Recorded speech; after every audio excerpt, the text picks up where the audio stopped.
Hello everyone, welcome to my channel. For this video lesson, we are going to learn how to create a project or create a document in Onshape after you have signed in Onshape.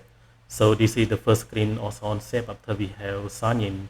To create a document, just click on create, click document. In the document name, you have to put any name for your project. For example, I want to name my project to test 1. So I have to write test 1 in this box and then click create public document. So the project is creating and we have to wait it until it opens the main interface of Onshape. This is the main interface of Onshape after we have created the name. You see on the top is the title name is test 1. Below the title name is toolbar. So there are many tools that we are going to use it to create 3D modeling on the 3D viewport.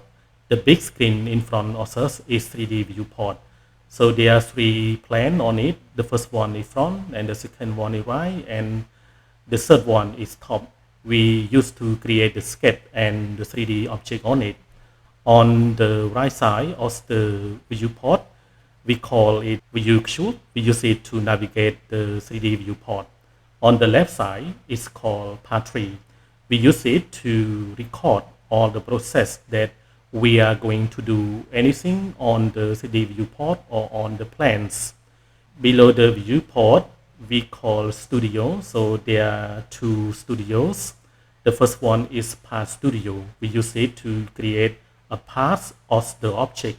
And the second one is called assembly studio. We use this studio to combine the part of the object to make it a complete single object. For example, we want to create a table. So using there are many parts like table leg and table board to create a complete single table.